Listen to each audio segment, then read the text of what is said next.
Welcome to the Music Ed Matters podcast. I'm your host, Dr. Emily Williams Burch, and this podcast, it exists for you. Whether you're a music lover, an educator, a choir member, each week we bring guests to the show to help explore what matters in music. I'm so glad that you're here. Welcome to the show. Hello, and welcome to the Music Ed Matters podcast, episode 58. The doctor is in. I'm so excited to talk to you right now and to share what's going on in the months ahead as we enter summer and then answer some really epic questions. So first off, summer plans. I heard the really cool podcast by Gretchen Rubin, the happiness researcher and author, and she talked about the importance of planning your summer. Now, y'all, I'm not talking about getting out the calendar and planning your summer like you do your school year, but actually putting little time blocks in there for, going on a picnic, heading to the beach, going on that dinner date, whatever those things are in your head. When you think summer, you think blank. Schedule that. So I've spent yesterday going through and blocking out my weekly beach day. That is right. During the summer, I take one whole day at the beach. Do not come at me with that one. It is how I refresh and get creative. I even go when it's raining because I love hearing the ocean waves and it resets me. So what's your thing? I want you to take time this week and just think, when you think summer, what do you think? Maybe it's organizing something. Maybe it's binge watching everything you've missed. Whatever it is, go ahead and put that in your calendar so you don't get to the end of summer, whatever your summer may look like or be, and not have reached that goal. So, boundaries, making things happen, that's my little tidbit for the day. I'm really looking forward to resetting, refreshing, and reorganizing this summer. In July, we will have the second ever Music Ed Matters Teacher PD weekend. Last year, in August, we had a week-long 3 episodes released a day for all the Patreons over at patreon.com. And we had daily meetups, we had coffee, we had happy hour. It was so much fun. And it was a week of filling our cups to prepare for the semesters and the year ahead. This year, we will be doing this in July in Savannah, Georgia. You can come live. You can view virtually. It's going to be wonderful. Friday, Saturday, and Sunday, July 23rd, 24th, 25th. All the details are over at patreon.com/musicedmatters. I'm really excited for that. This is episode 58, and in a couple episodes, episode 60, which you're going to love, I will be taking a summer break from the podcast because not that I don't have a ton more episodes ready for you, I just want to make sure that I'm taking a break so I can be refreshed and excited. And I've heard that some of you need some time to catch up on all the shows. I mean, we've released something like 72 episodes. That's so cool. So I'm taking the month of July off. You'll get episode 60 that first week of the month of July. Look at me already thinking of July. I'll be back in July. I'm taking the month of June off. You'll get an episode the first week of June, episode 60, and you'll get our Dare sponsored series in the third week of June. But then you'll be back with your regular schedule weekly programming in July. What else do I want to tell you? I'm really excited that you're listening, and I'm honored to bring you this episode, The Doctor is In, where I answer questions from listeners. This is a special one, so I'm recording this a week early because I will be racing a marathon this weekend. Now, I love to pace marathons. Pacing marathons is where you carry a stick and people follow behind you and you help them reach their goals. It's so much fun. But I'm actually racing my own race this weekend, and I'm going for a PR. PR means personal record, or a PB, personal best, and I'm hopefully going to qualify for Boston. To qualify for the Boston Marathon, you have to run a certain speed for the whole marathon in your age group and your gender. And anyway, so I'm going for a BQ PR this weekend. And so in honor of Marathon Week and the big race I'm doing on Sunday, today's Doctor is In questions are from my Fleet Feet Savannah Run Club friends. We spend hours together every week running some of the most gorgeous routes. We all work in different fields, we all come from different hometowns and backgrounds, and ultimately we run for different reasons and with different goals. But running brings us together, and y'all, we have so much fun and have the coolest conversations. So today, I'm going to introduce you to a few of my friends from Run Club by answering their questions. Before we dive into the questions, today's podcast is sponsored by the Kennison Choral Company.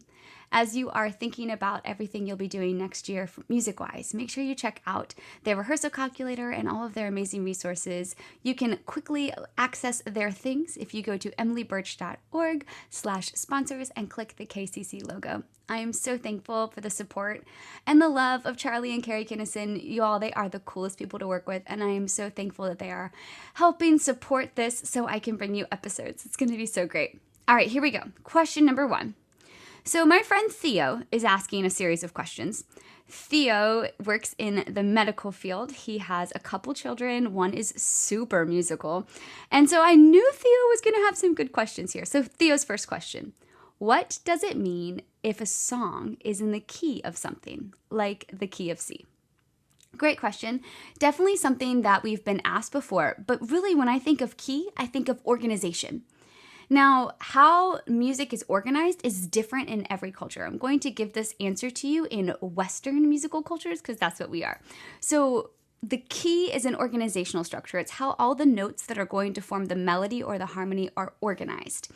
Now, this idea of key was birthed out of this really cool structure called hexachords. And eventually those hexachords were mashed together and labeled as church modes. And from those church modes, we eventually made it into common practice tonality.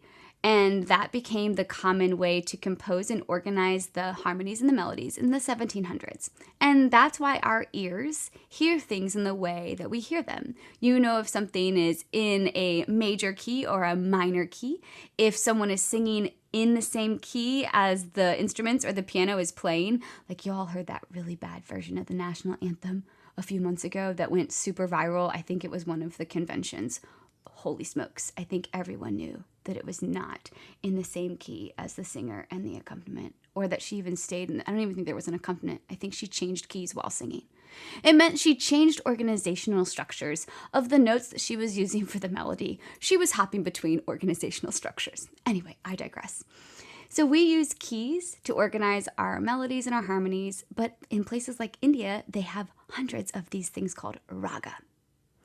A great example of how to think about this is we go to an orchestra concert or a symphony concert or a philharmonic concert.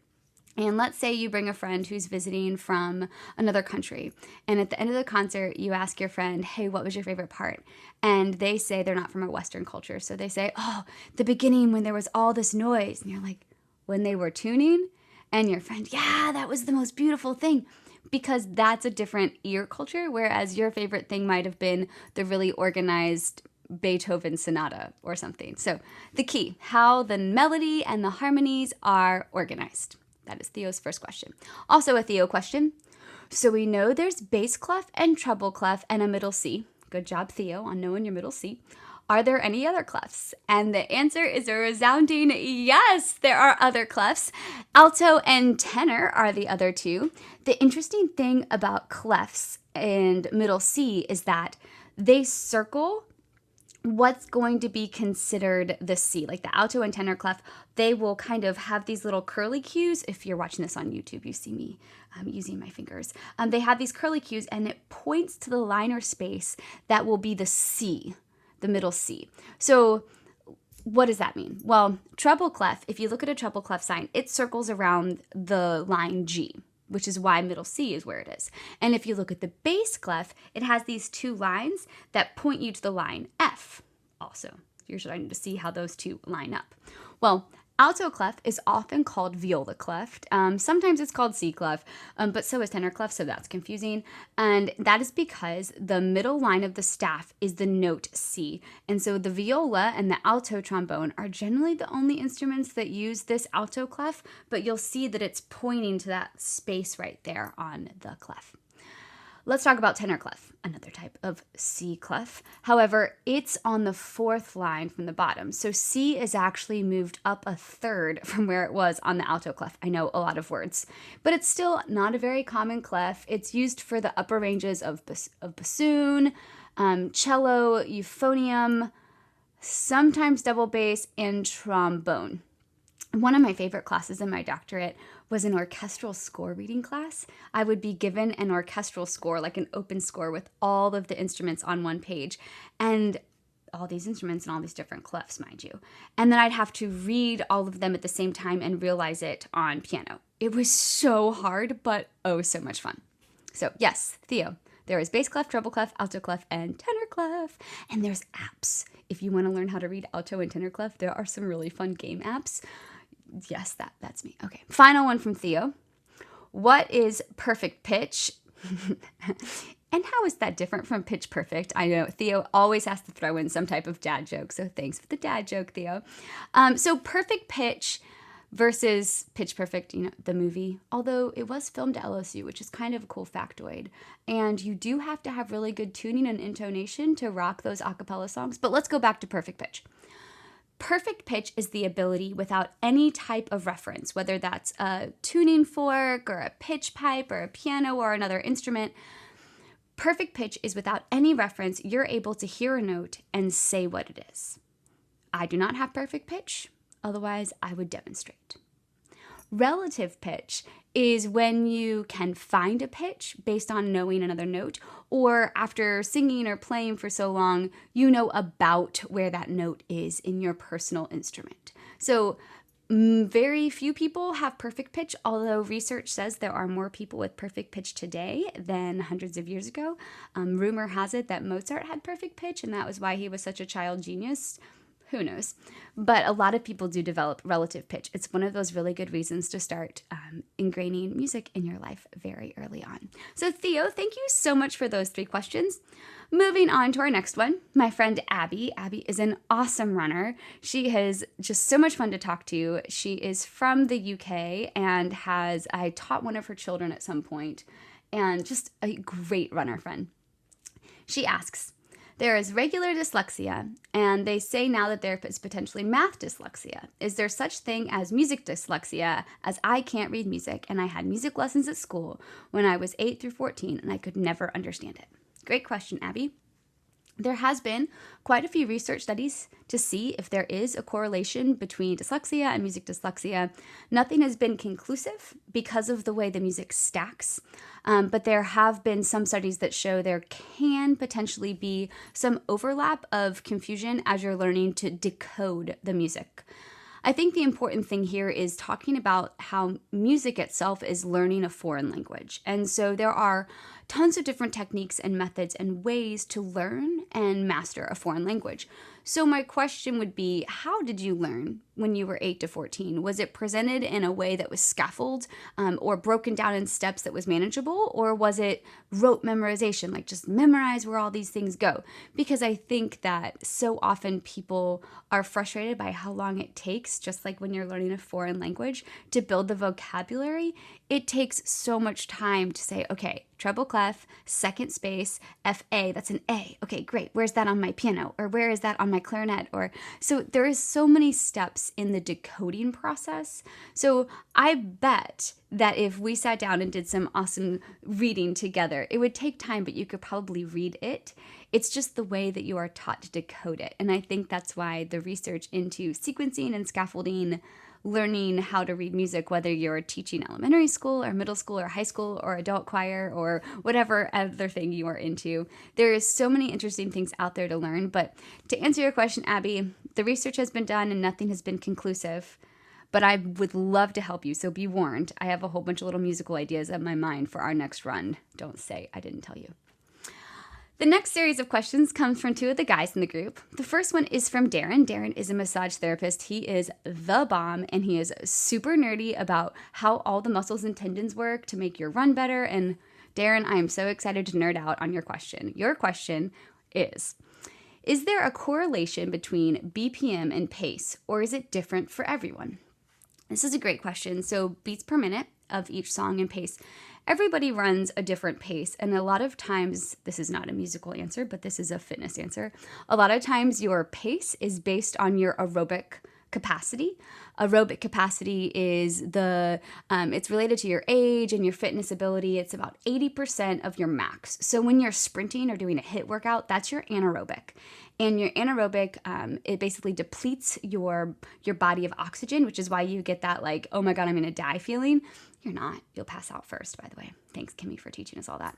But when you're thinking about your best pace, it's related to that aerobic capacity. So to answer your first question, pace is going to be different for everyone. However, BPM often aligns with the cadence or the speed of your turnover of your run.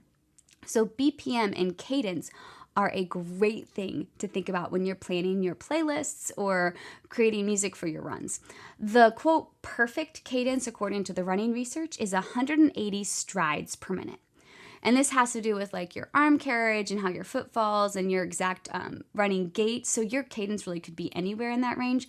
My cadence is like 186 every run. It doesn't matter what speed we're going, I'm doing like 186. So that is something that you can count and all sorts of things. But there's two ways that you can apply your running cadence, that 180 goal, to BPMs in music. So first of all, you can just search what are songs that have 180 beats per minute. And if that's the case, you'd be stepping on every single beat. For example, I have it pulled up right here. The Papa Roach song, "This is my last resort, suffocation, no breathing, da da da da." That's 181, by the way. Yeah, you're welcome for these sing-alongs. Ludicrous, "Move, get out the way, get out the way." That's a 178. "I'm so excited, and I just can't hide it." That's 182. "I'm a believer." The Monkees, 181. This is way too much fun. I just Googled songs with 180 BPM. That's what came up. So that would allow you, "I'm so excited, doom, doom, doom, doom, and I just can't hide it, doom, doom, doom." That's 180 beats per minute. Now, another option, if you get bored of the 180s, is to search the half beat. So that would be for every beat, you're going to have two steps on your feet. Like the Black Eyed Peas, "I'ma be. I'ma be, I'ma be, I'ma be." That's 92. But be careful, there's a Rondo at the end of that song, but that's okay. In the Club by 50 Cent. Queen, "Fat bottom girls, you make a rockin' world go round." 89 beats per minute. Red Hot Chili Peppers, "Scar tissue that I wish you saw. Sarcasm, Mr. Know It." Oh my goodness, Taylor Swift, "We are never, ever getting back again." That's 88. Oh my goodness. Snoop Dogg and Pharrell, "Drop It Like It's Hot." That's a great one for 180 cadence. Anyway, I got distracted. That was way too much fun. I'm probably going to go make a playlist after this. Okay, so I totally went down a little bit of a rabbit hole there. I had to push pause on the recording. I just made the bomb playlist for my next run, just heads up. But on to our next question. This question comes from David. David teaches English and literature classes at SCAD, Savannah College of Art and Design, and he loves to write. His wife also loves to write, and it's so much fun to have someone in the Run Club that I can talk about writing with because they get so excited about it, and it makes me feel excited about it. So David asked a question similar to the BPM one from Darren. As people have long used musical BPM to regulate activity, such as work, dance, etc., and how have people spent their time varies historically? What does the, quote, history of BPM look like? And does that vary based on factors we might not consider? I love this question. It's so thoughtful. We today just talked about using BPM to help with achieving a pace when running. This is also something that's used a lot in swimming pools with swimmers who are looking to improve cadence in their swim turnover. So that's today. How has BPM been used for this? Well, I think it's important to understand where tempo and beat come from. So early music, pre-notational systems, we're talking 400, 500s, pretty much through the medieval period and through some of the Renaissance. There were no tempo markings. It was music designed to tell a story. The early music was used for church. It was to help memorize and share all of the words, all the Latin words in the church service. And as the Renaissance flourished, so did all these traveling trouvères and troubadours, or these other traveling court musicians, and they used music to tell stories. And so you couldn't necessarily go too quickly because the words in the story were the most important part, but you didn't want them to all be slow or all be fast. It was not unified or codified. It wasn't until the Baroque period and the rise of instruments that we started to see tempo markings. as there weren't really conductors either at that point. It wasn't until like the classical or romantic period. But you're used to seeing some of these words: largo, larghetto, adagio, andante, moderato, allegro, presto, prestissimo.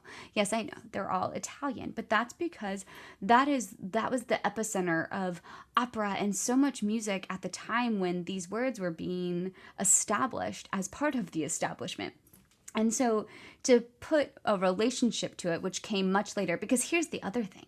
Technologies didn't really advance to have this is a beat per minute until way later. Like even early records, we'll get there.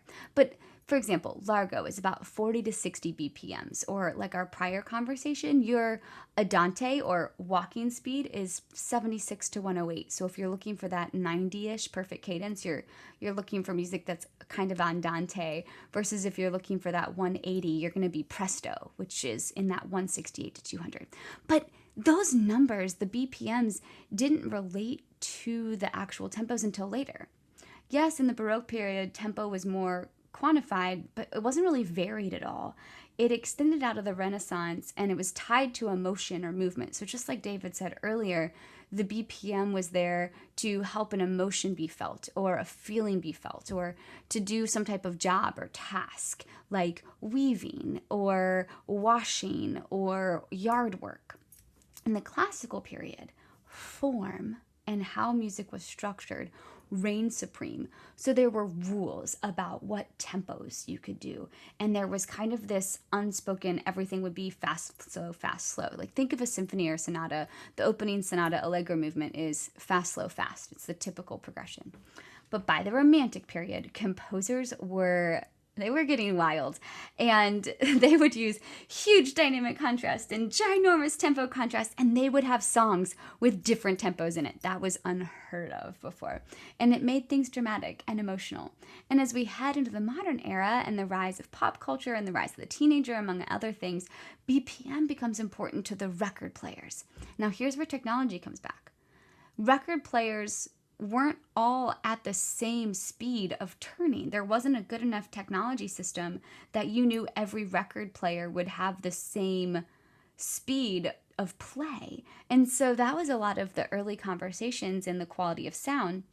But there's a lot that goes into it. Once technology advances and you start to be able to really set a BPM, I think that's when it became part of our pop lingo, the BPM of something and all of those. So David, to answer your question, factors that we might not have considered would be advancements in technology, the social expectations and activities of the time, the purpose of the music, the emotions of the music. I hope this answers your question, and I sincerely look forward to talking more about this on our next run. Our next question comes from Lee. Lee is an incredible human. She's a social worker. She works at an elementary school, and she helps people just be their best. She is super bright and wonderful and cheerful all the time. Her question is about lung capacity and breathing techniques! ! This is my favorite part. I can never hold a note as long as the song when I sing in the car. I love that you sing in the car, Lee. We should start singing on our runs. And also music and its impact on writing cadence, which we've talked about. But let's talk about how come you can't hold the note as long as the note is held when you're singing in your car. It has to do with breath capacity, breath control, and it also has to do with technique and placement, because the way that you are singing, if you're singing on your breath and very healthily, and such a faux-pas thing to say singing on your breath, singing on your breath. Anyway, if you're singing with the correct technique, the note will just glide out and it will almost be effortlessly, almost. Kind of like a really good runner when you see them run by, it's almost effortless looking. When you are singing with correct technique and correct form, it almost comes out effortlessly. But I think this is a fabulous transfer. And I think breathing and singing to increase lung capacity and using that when running is really important too. So here are a few of my favorites. When I go into a rehearsal, we always start by engaging the breath. We then take control of the breath, and then we sing with the breath. So there's 5 ideas for you right here. Controlled inhale and exhales. So maybe you inhale for 4 and you exhale for 8. And then inhale for 2, exhale for 8. Inhale for 1, exhale for 8. Do that with 1, 2, and 4 inhales, and do that with 8, 12, 16 exhales, and so on.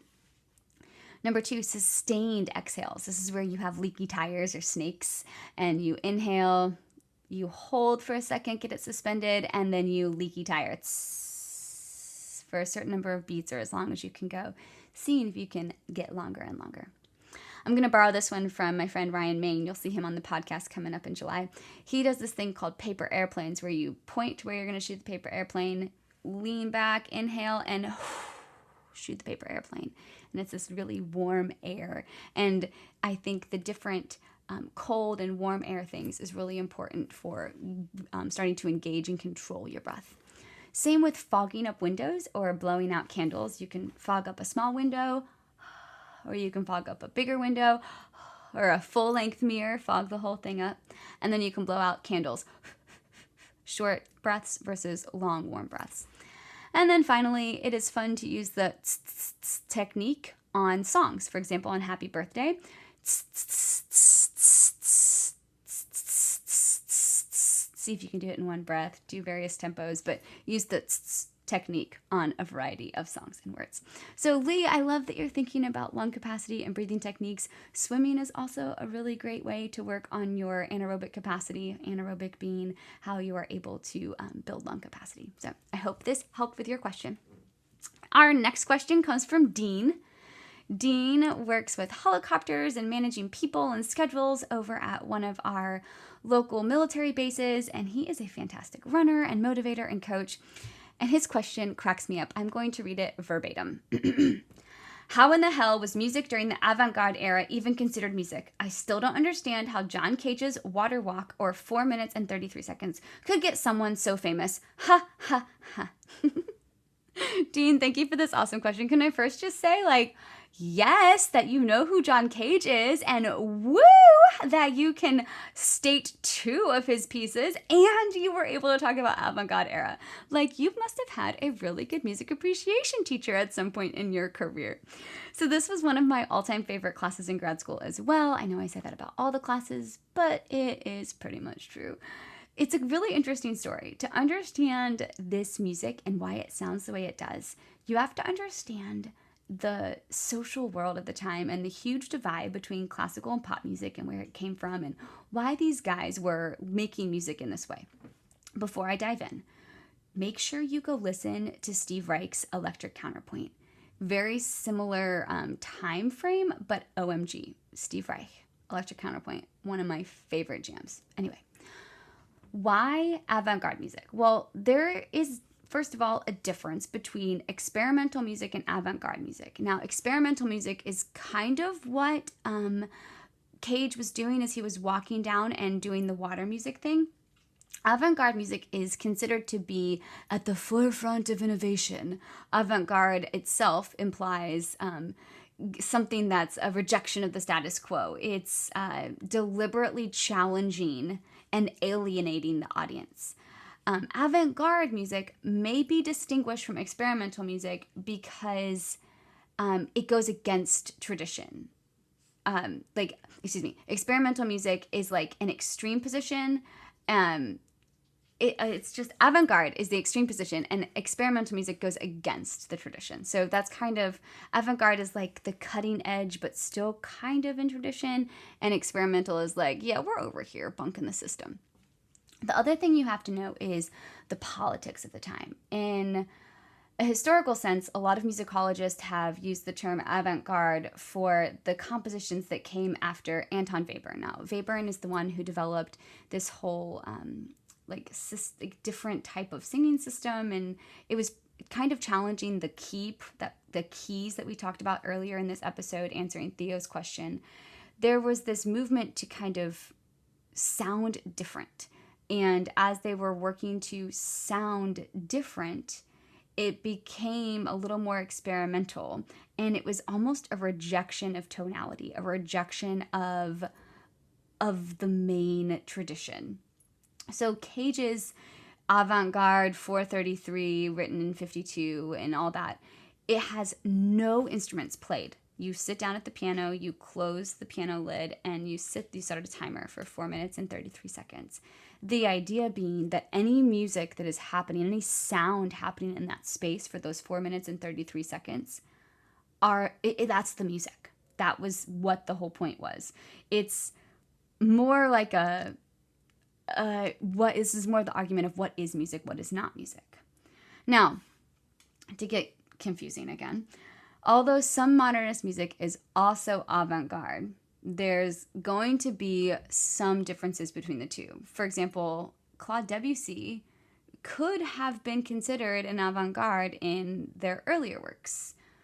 But you also have to look at some of the big modernist post-World War II, like Milton Babbitt and Elliott Carter and Ligeti. Such good composers. And they were kind of classified as avant-garde, whereas John Cage never, and Parch, P-A-R-T-C-H, Parch.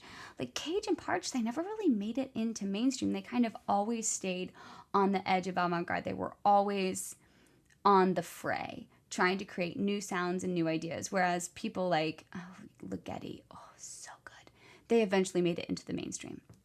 But you have to keep in mind, there were so many things going on at this point that divided who was listening to classical music and who was listening to popular music. And this touches on point number 3, which is creativity. The prominent feature of avant-garde music is that it breaks through the rules and the regulations, and it kind of ties into the politics thing, but they were just trying to bonk the system, the traditional culture, in order to create something new. And they want like a new form, a new thing, a new experience, a new transcendental experience. They wanted imagery and perception. And you can think about that too when you think about Debussy and some of the sounds that were coming out of the Impressionist period from France. It was seeking a new experience, a new sound. So let's talk about classical music and pop music at the time. So leading into the late 1800s, there wasn't really a big divide between popular music and classical music. It kind of all went together. Think as we move into the early 1900s and like Stephen Foster and those type of art songs, quote unquote, there starts to become a little bit more of a divide in the music that's performed on stage and the music that is performed for fun.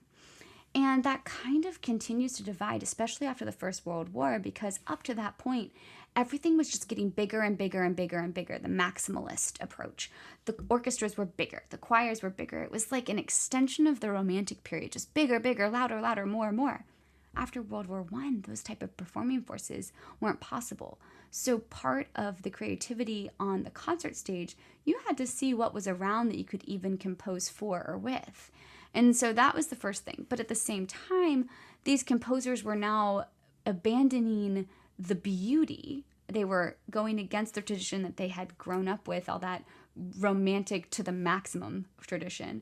Instead of going for the beautiful, singable, lyrical melodies that we all know from like romantic operas and such, they were creating sounds based on numbers and patterns and experiments and using completely different techniques and ideas and organizational structures to see what they could make. So it became more about the compositional process versus the sound of the final product. One of my favorite quotes that came out in the book we read for my 20th century class was that it was no longer what it sounded like, but how they got to that point. So it was more like classical music for academics.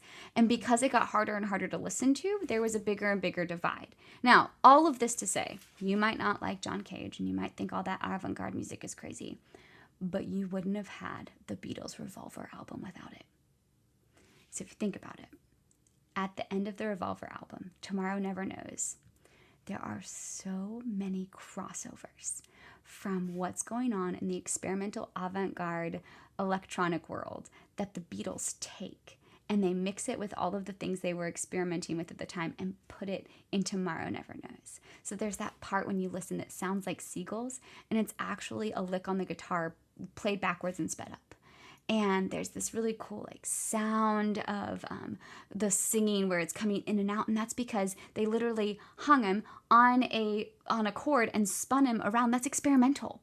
You can never perform that piece the same way it was on the Revolver album because it mixed avant-garde techniques, experimental ideas, and the popularity of the Beatles. So I'm sorry, Dean, you might not like John Cage, but it eventually got through to the Beatles. And so I am thankful for all that 20th century craziness. And it is considered music. It just might not be music that your ears like to listen to. That's totally fine.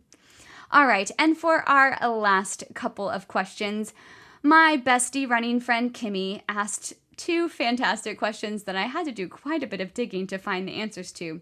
Kimmy's first question: did Suge Knight really hang Vanilla Ice by his ankles out a window? Well, first of all, according to a July 2020 article, did you know Vanilla Ice is going to be getting his very own biopic? That's right! And potentially there will be a meeting with him and Suge Knight in said biopic, TBD. But it's controversial whether or not, the Death Row Records CEO Suge Knight actually hung Vanilla Ice off of a balcony. Here's the story.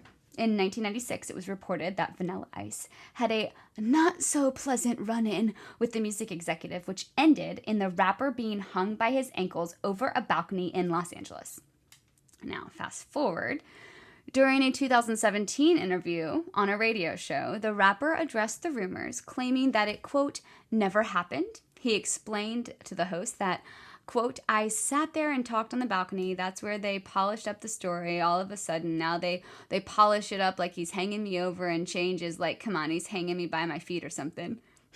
So, although Ice remained on his 2 feet, he did reveal during his conversation with Suge Knight that he needed to, quote, pay in order to remain in LA. Quote, this is coming from Vanilla Ice. He didn't threaten me. He just came in and said, listen, this is my city. You want to play, you got to pay. Everyone else does, he said. He ran off the roster of all these people and he goes, I got Eddie Murphy, I've got Arsenio Hill, I've got Dan Patrick on here. They're all paying me when they come to the city. And when I go, well, I guess I got to pay you then. Additionally, the rapper even told the radio host that Suge was nice to him. He didn't have to, this is quote, he didn't have to hang me from no balcony or slap me around or nothing, he added. It happened never happened. In fact, it was really weird because he was nice. He was actually nice. He was never mean one time ever to me. He was always nice to me. And it was really strange because he's huge. So, we will have to always wonder if Vanilla Ice and Suge Knight's, quote, nice conversation will make it to the rapper's upcoming biopic. There you go, Kimmy, on the truth of Suge Knight and Vanilla Ice over the balcony. And for our final questions from my runner friends, thank you, Kimmy, for this one. Where is Tupac hiding? This took a little digging. According to an article in February of 2020, there is a documentary in the works that claims that famed rapper Tupac is alive and hiding in New Mexico. There you have it. Friends from my running club, in honor of Marathon Week, I'm going to get this published and up for you. It comes on Tuesday, so by the time you actually listen to this, I will have already raced my marathon. So there's no worries in me putting it out there because it will already be over. I'm really thankful for you. I'm so eternally grateful for this space to talk and smile and have fun and unpack music, because we all know that you, my friend, you matter. We all know that music matters, even these crazy questions. And I'll see you next time on the Music Ed Matters podcast.